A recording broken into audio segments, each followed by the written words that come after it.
Hello, everybody, and welcome into another Red Wings news and rumors here at the Hockey Writers. I'm your host, Matthew Zator, and as always, joined in by Jordan Orth. Jordan, how's it going? Good, good. It was an exciting finish to the Olympics. So hopefully it's a precursor for the rest of the season.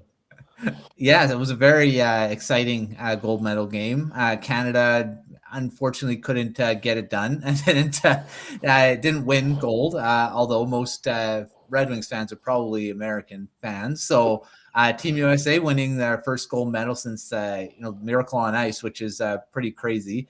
It's been that long. Canada's dominated the gold medal anytime they've matched up in the gold medal game, they've won. And also, I mean, other gold medals, of course, with other countries have gotten it, but USA hasn't been able to until now.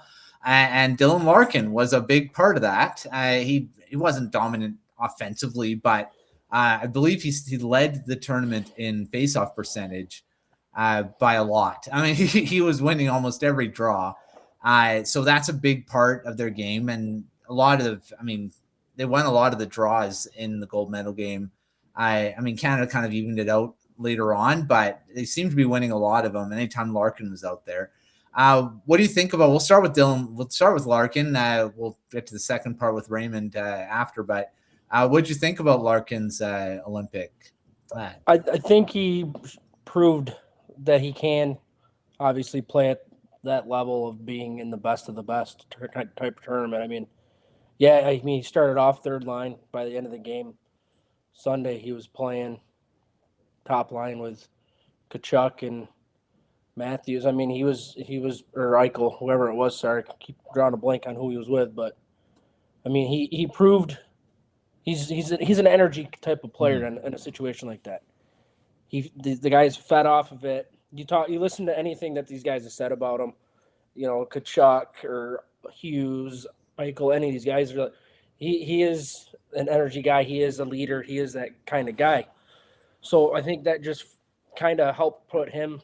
I mean, it's the biggest stage he's played on in his professional career. I mean, one playoff appearance, but nothing even remotely close to this. So hopefully it gives him some momentum and even more confidence heading into the second half of the last, 20 plus games of the season. Yeah, I mean that's a big thing, and I mean it'd be great for Larkin to get in the playoffs and show what he can do there. And I mean it looks like it's going to happen this season. And he's one of those guys that I agree he's one of those energy guys. He's obviously great offensively.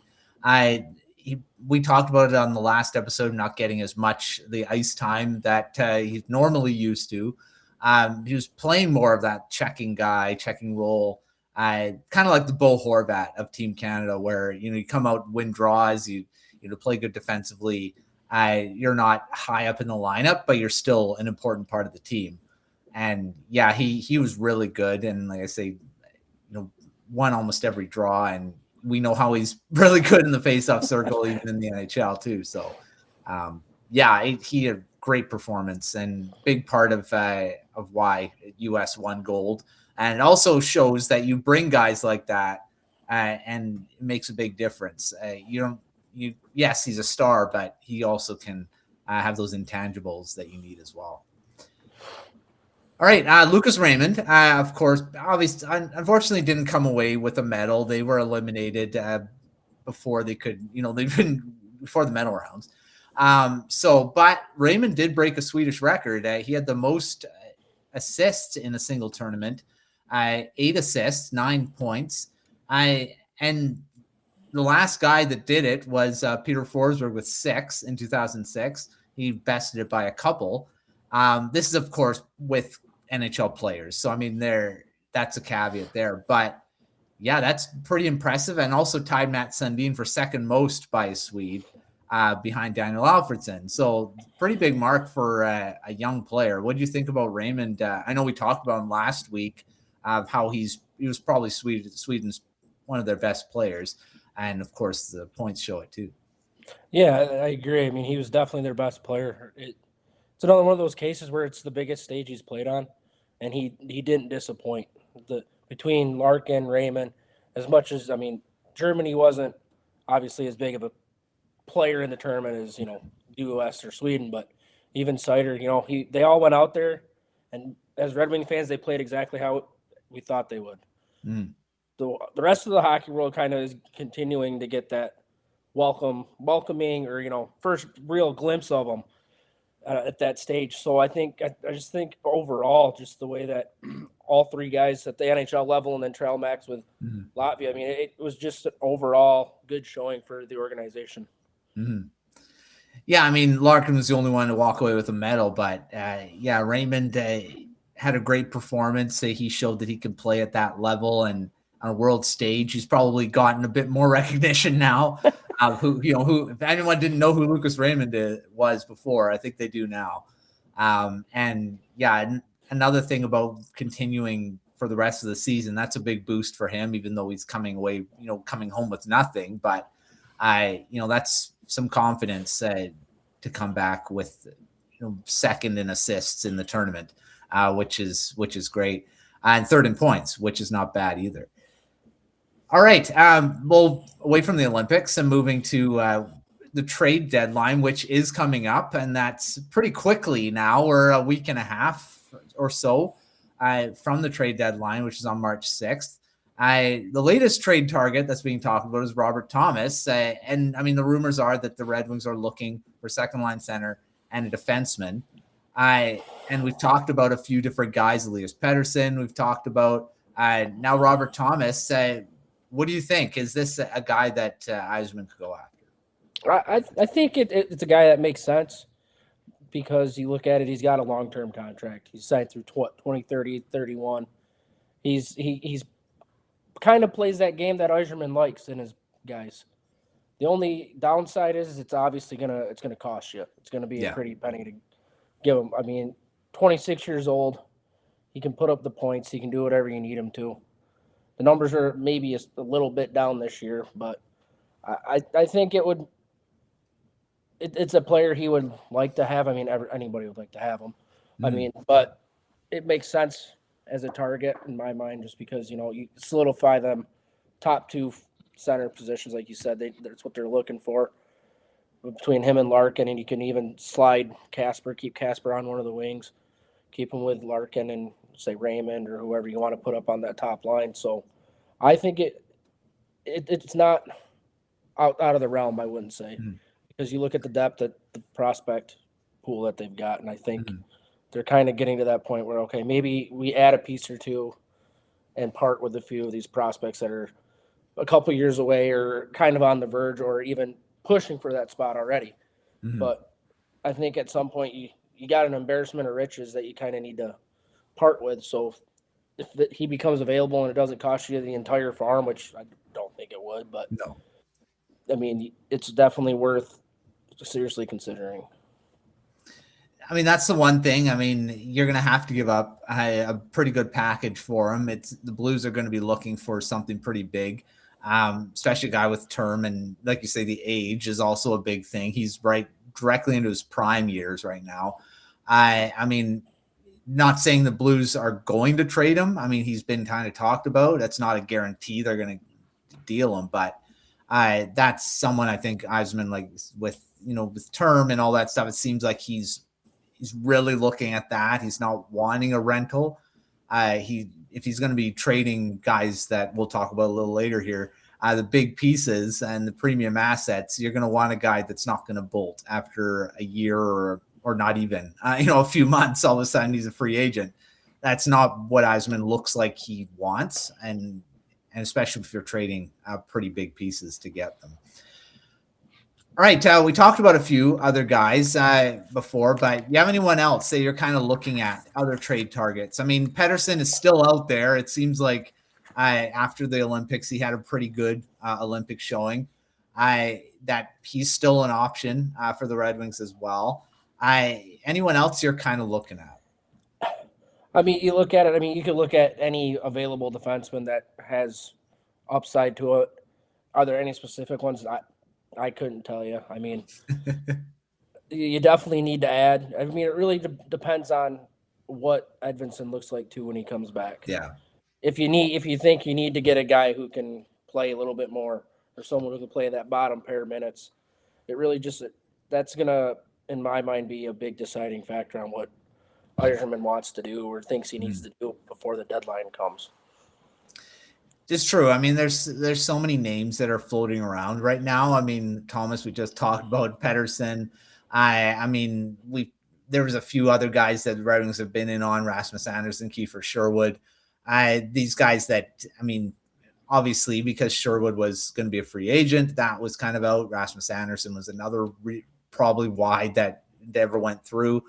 So, I mean, there's going to be interesting names. I think maybe some, maybe surprising guys. I mean, like we've talked about, Yzerman's rarely, shows his hand.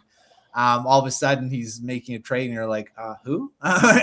We never even saw that guy. But yeah, I think that's probably more likely. We're going to, he'll acquire someone that's no one's even had on their radar right now. So we're just going to have to wait and see. He's very private. Keeps Kings kind of close to the vest, and that's commendable in the NHL with all these insiders that have their hooks and their ears everywhere. Yzerman seems to be able to keep a tight ship, and I mean, that's a good thing for a front office for sure. All right. Well, speaking of those tradable assets, Devin put out an article on these guys. I mean, we've talked about all of them really. But Nate Danielson, he kind of pointed at, and he actually talked about something we talked about on the News and Rumors last week, was picking a prospect goaltender and running with either Kosa or Augustine, trading one of them. I mean, we're probably going to repeat ourselves here, but do you have any thoughts about Devin's article here? Yeah, I mean, he makes valid points in it. Obviously, it really, you're not just going to get rid of any of those guys just for, again, a rental. So, yeah, I mean, if the right deal comes around, I mean, anybody's available and prospect-wise, I would imagine, if the right deal comes along for somebody. But, yeah, I mean, Devin makes great points on each of these guys that could be potential, assets at the deadline. But, yeah, the goaltender situation, it would be interesting to see which one they, which one do you pick, Kosa or Augustine? Yeah. If that were to ever happen, it'd be very interesting to see which one stays, which one goes. But yeah, I mean, there's plenty of tools in the toolbox if you want. I guess if that's the right way of using it for the guys you have at your disposal. Yzerman's done a really good job of rebuilding that system. So if you give up a couple of guys, I mean, you got guys to fill in the spots eventually. I mean, even the goaltending. I mean, you pick. I think Kosa is probably the guy you go with because he's kind of further along in his development, close to NHL. I mean, Augustine could be as well. I mean, he could be in Grand Rapids next season. I mean, they obviously have to sign him first. But I mean, there's no real indication that he doesn't want to sign in Detroit. I mean, there's always that possibility with NCAA guys that, they want to go to free agency and sign with someone else, but I haven't really heard any news that he's kind of pushing it. I mean, there's guys that want to stay in college for their full time, and it looks like Augustine's kind of wanting to be close to that. Doesn't seem like he needs that development anymore. He seems he's dominating the NCAA like every year he's been in it.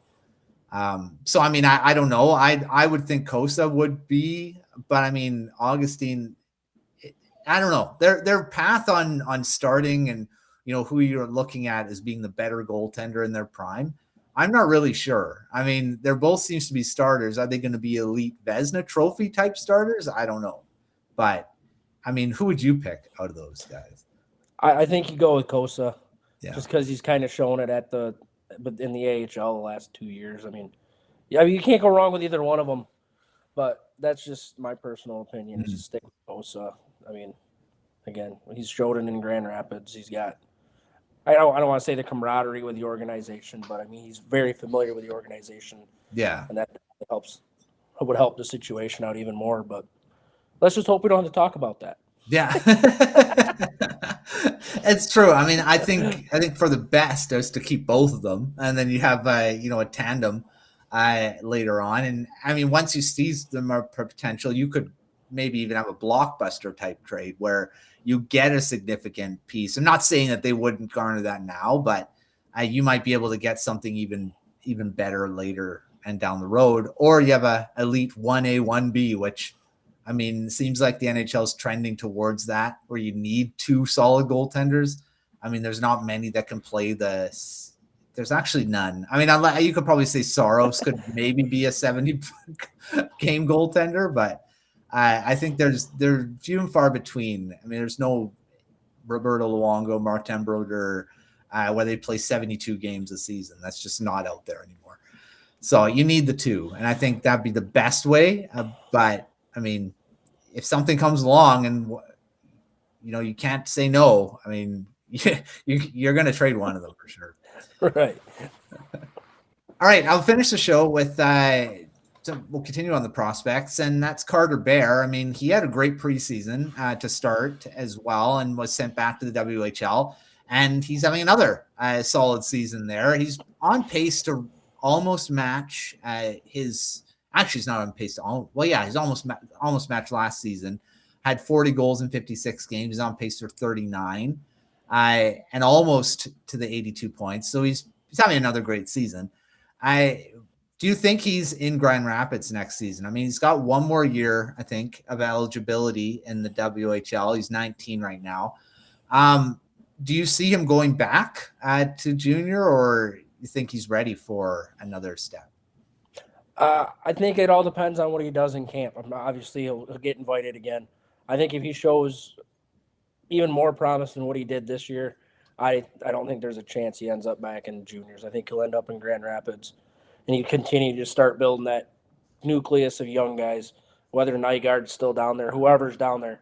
You build that nucleus, and then just eventually you could just bring them up together in a couple guys at a time. I mean, you can start sprinkling them in. I think he's in Grand Rapids next year, though, especially with how he's bounced back from his Achilles injury at the end of the season last year. And I mean, he kind of started off slow this year with Everett, and he's been on fire lately. So it's very good to see, and I definitely think he's got a really good chance to end up in Grand Rapids next year in my mind.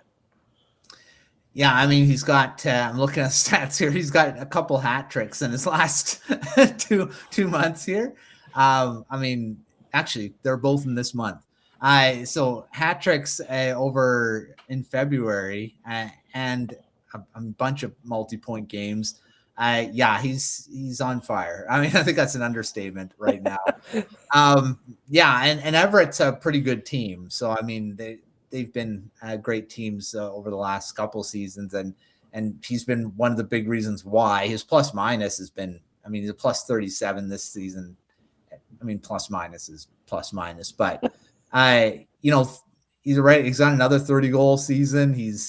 I think the Red Wings got a good one there. First round, 13th overall in last year's draft. So I mean, to be able to come into Grand Rapids that quickly as well. I mean, maybe he was a bit older coming in, but I mean, no, he wasn't 18. The same thing. But I mean, he's going to be jumping to the AHL pretty quick, and that's. But he's been in the WHL for a few seasons already. So yeah, I think he's ready. I think probably Grand Rapids is a place he'll be next season as well. And we'll see how he does there, and probably have another World Juniors as well. So for his last one, or I guess he was only played 2 games in this. Yeah, he didn't play a whole lot. So he'll probably have a bigger role for sure in this year's one, or be next year's. But I hate when they do that. It is this year's, but it's not. It's the 2027 one. Even though it starts in 2026, but it's one in 2027. So there you go. But yeah, I'm excited to see what he can do in the AHL and potentially, and then of course the World Juniors have a bigger spot there too. All right. Back to our regular programming this week. We got NHL games. The Red Wings play for the first time in a couple weeks, and continue their push to the playoffs for the first time in a while. So we'll be excited to see that, and hopefully they can finish the season strong and stay in that strong part of the standings rather than fighting for a wild card, but being in the top part of the division. So thanks, Jordan, as always, for coming on, talking Red Wings, and hopefully we'll be talking about playoffs quickly here. But make sure to check out everything at thehockeywriters.com. We got great articles throughout the site, and our Substack newsletter. Take a look at that. But until our next episode, we will see you next time.